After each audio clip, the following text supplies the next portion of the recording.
Have you ever watched a weaker idea win because it looked easier to believe? You had the better evidence.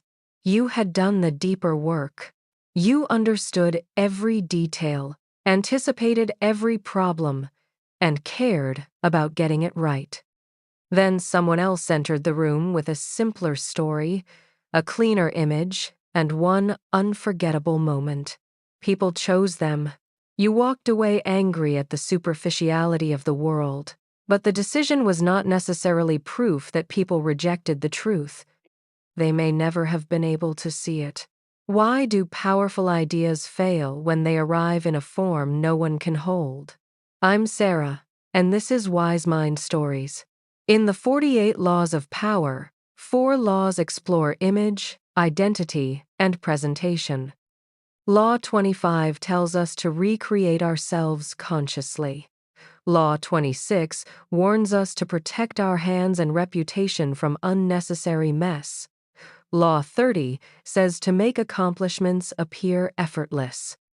And Law 37 emphasizes compelling spectacles.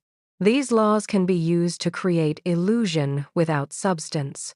But substance without form has its own danger. Good work can lose power before anyone understands what it could change. By the end of this episode, you will know why presentation is not automatically deception, how rehearsal creates trust, and how to make an invisible truth visible without allowing image to replace integrity. Let's begin with Marcus.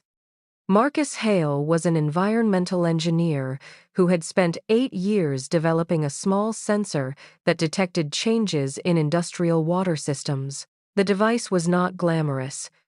It was a gray unit the size of a deck of cards, but it could identify certain failures earlier than the manual testing process used by many facilities.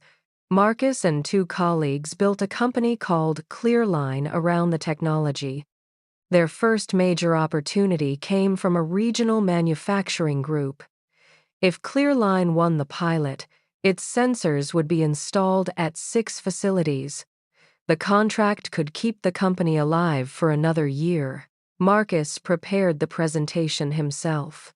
He included 47 slides. There were diagrams of the sensor architecture, charts from 18 months of testing, technical explanations of calibration, and tables comparing measurement intervals. Marcus believed detail communicated seriousness. On the morning of the presentation, he and a junior engineer named Priya carried equipment into the boardroom.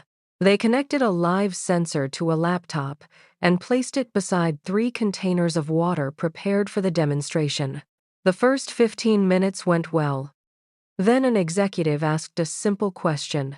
What does this change for a plant manager on an ordinary Tuesday? Marcus began explaining detection thresholds. The executive tried again. What happens differently because this exists? Marcus moved to another chart. Then the live demonstration failed. The sensor was working, but the laptop stopped receiving data. Priya checked the connection while Marcus continued speaking. The executives watched her crawl beneath the table looking for an adapter. Marcus became nervous. Priya was responsible for testing this setup, he said. The technology itself is completely sound. Priya froze for half a second, then continued working. The connection returned, but the room had already made a decision about the moment. Clearline looked complicated, fragile, and divided. 2 weeks later, the manufacturing group selected another company. Its sensor was less sensitive in several conditions, but its presentation had centered on one visual dashboard showing a facility manager exactly where attention was needed. The company ran a recorded demonstration, not a live one. Its founder described a single prevented failure from the perspective of the person who received the alert. Marcus was furious. They chose marketing over engineering, he told the team. Priya said nothing. Over the next month, Marcus added more evidence to the deck. He believed the answer to simplification was proof. Then Clearline's board advisor, Naomi, asked to see the failed presentation. She watched the recording and stopped at the executive's question. "What is the answer?" she asked. Marcus explained that earlier detection would allow managers to intervene before a small change became a large operational problem. Say it without the phrase, earlier detection. Marcus tried again. "We give the manager time to act while the problem is still small." Naomi nodded. "That is the company. Everything else is how you prove it." Marcus had treated the technology as the identity. But people do not build relationships with technical architecture. They build relationships with what that architecture allows them to become. Law 25, recreate yourself, does not mean inventing a false personality. It means refusing to let accidents, titles, or other people's limited categories define the only way you can be understood. Marcus saw himself as the engineer who built a more sensitive sensor. The market needed to see Clearline as the company that gave operators time before a small problem became an expensive one. The facts did not change. The frame did. Identity is a form of compression. It gives people a way to remember a complex body of work. If you do not shape that compression, other people will do it for you. They may remember you as the person whose demo failed, the employee who is good with details but not leadership, or the creator whose work is interesting but impossible to explain. You cannot control every interpretation. You can make the central truth easier to carry. Naomi then addressed the failed demonstration. Marcus expected a technical discussion. Instead, she replayed the moment when he blamed Priya. "What did you protect there?" she asked. "The credibility of the technology." "No," Naomi said. "You tried to keep your hands clean by placing the mess on someone with less power. Everyone in the room saw it." Law 26 advises keeping your hands clean. In historical power games, that often meant using other people to carry blame. But modern leadership reveals the weakness of that tactic. When a leader takes credit upward and sends blame downward, the hands never look clean for long. People remember who was sacrificed to protect the image. The ethical version of clean hands is not avoiding responsibility. It is designing clear roles, independent checks, and honest accountability so preventable disorder does not contaminate trust. Marcus apologized to Priya in front of the team. He did not say stress had made him do it. He said, "I blamed you to protect myself. That was wrong." Then Clearline changed how it prepared. Live demonstrations would have a tested backup. Claims would be supported by third-party results. One person would own the room, while another monitored the technology. If something failed, Marcus would explain what happened without assigning blame before the facts were known. This led to Law 30. Make accomplishments seem effortless. The law can sound like advice to hide labor so people believe genius comes naturally, but apparent ease is often the product of respect for the audience. A pilot trusts the flight because thousands of checks remain outside the passenger's view. A musician rehearses so the audience can experience the song instead of the struggle to remember it. A skilled speaker removes friction so attention can stay with the idea. Effortlessness is not the absence of effort. It is effort completed before the moment when other people need confidence. Marcus had brought his entire process into the boardroom. The tangled cables, live troubleshooting, and technical density made the executives feel they would be purchasing complexity. Clearline redesigned the presentation around one story. A facility manager begins an ordinary shift. The dashboard shows a change that would normally remain invisible until the next manual test. The manager checks one area, corrects the issue, and prevents an interruption. Then came Law 37. Create a compelling spectacle. Clearline built a large visual timeline across the wall. On the left was the moment the sensor noticed the change. On the right was the point at which the existing process would likely notice it. Between them was a wide band, labeled Time to Act. No dramatic music. No manufactured emergency. One visible distance made the value understandable. A spectacle is not powerful because it is loud. It is powerful because it gives an abstract idea of physical or emotional form. Numbers say a problem is large. An image allows people to feel its shape. This is why a single empty chair can represent a missing person more powerfully than a page of statistics. Why a before and after image can carry years of work. Why a ritual can make a promise feel real. The danger begins when the image is designed to replace evidence rather than reveal it. Presentation is ethical when it reduces the distance between truth and understanding. It becomes manipulation when it increases the distance between appearance and reality. Clearline received another opportunity, this time with a food packaging company. Marcus opened with one sentence. We give your operations team time to act while a problem is still small. He told the manager's story, showed the timeline, and then presented the evidence supporting it. The technical appendix remained available for the people who needed depth. During the recorded demonstration, a senior executive interrupted. How much preparation went into making this look so simple? Marcus smiled.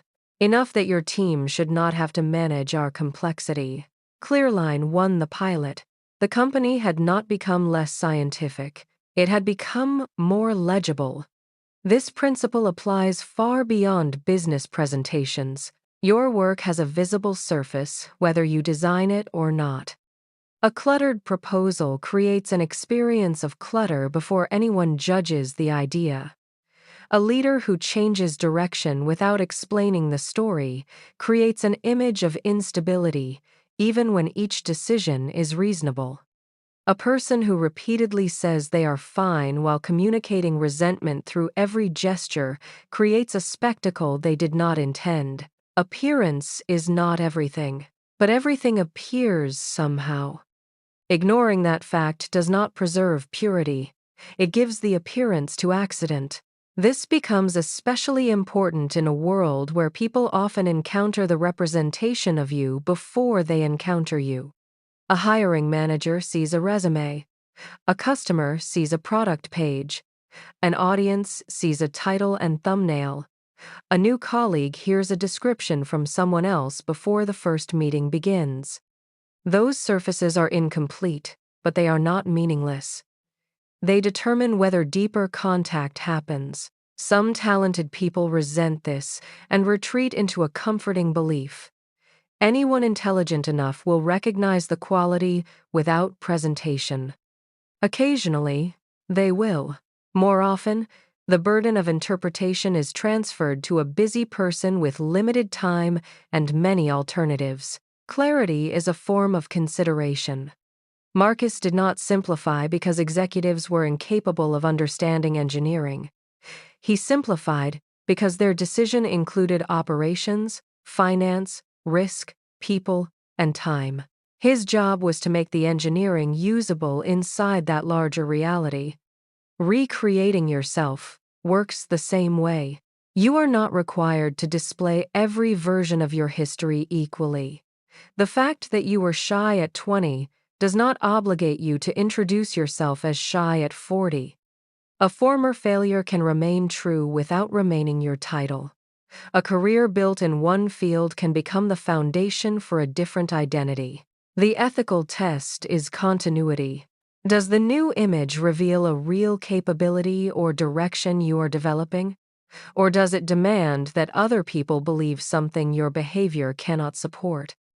A person can dress like a leader in one afternoon.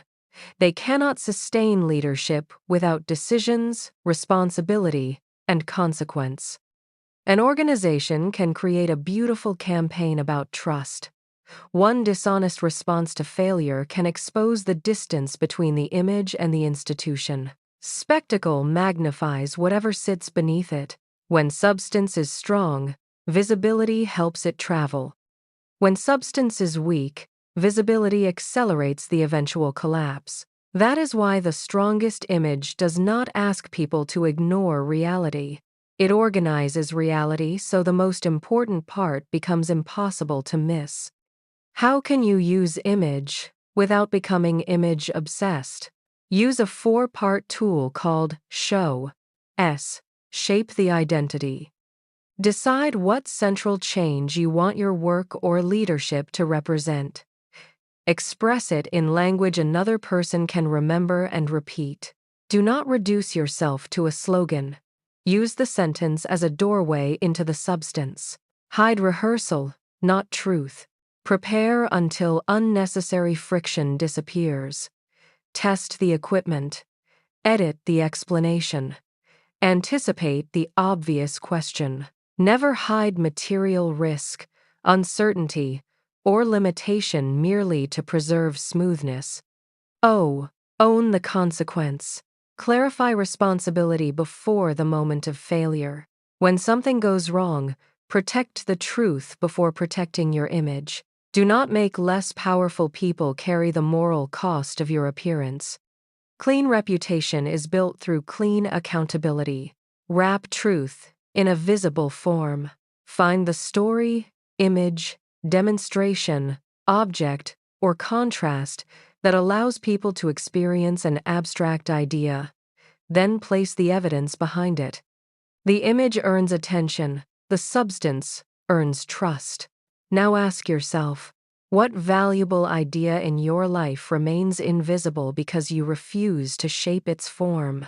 What identity has the world assigned you because you never offered a clearer one? Where are you exposing unfinished effort at the exact moment other people need confidence?